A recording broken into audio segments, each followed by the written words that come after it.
So, a day in Mrs. Pauline's room. This is the last day that you guys are working on this. So it really needs to get finished up.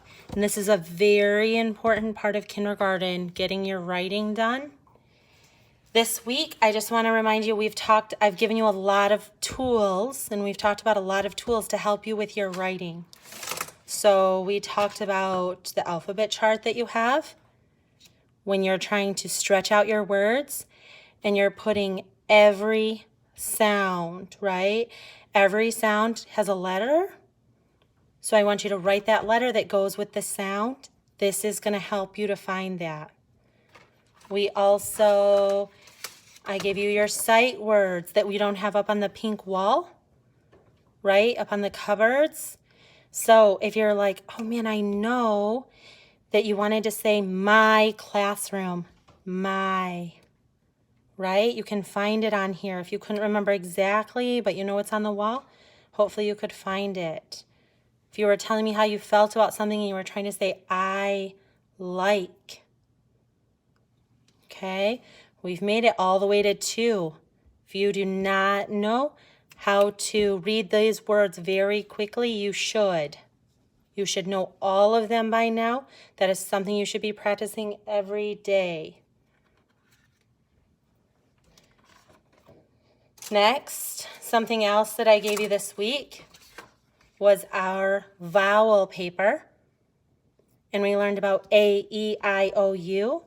I've put some videos and some songs about these. And these are special letters because they make 2 sounds.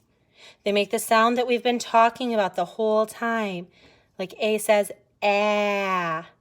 The E says eh. I says eh. O says ah. And the U says right? But they also say their name. So A also says A. E says E. The I also says I. The O also says O. And the U also says U. And what we learned this week is that one of these letters, at least one, have to be in every word you write. So you have to try and figure out when you're writing your word which one of these belong. Sometimes there's more than one of them, but you have to have one. If you're writing a word and you didn't put any of these letters in there, something is missing. Then I gave you your personal word wall. So this is going to look different than this. These are just our sight words. This is your personal words, words that you use a lot. If your brother's name is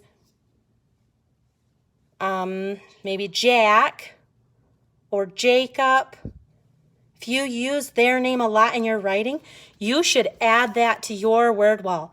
It's a word, and you should have it spelled the correct way on here. So that every time you go to spell your brother's name, Jacob, you can look at your list, your green paper with Jacob, and you can see how to spell it, and you can put it in your writing, and you can spell it the right way. If you use the word like a whole bunch,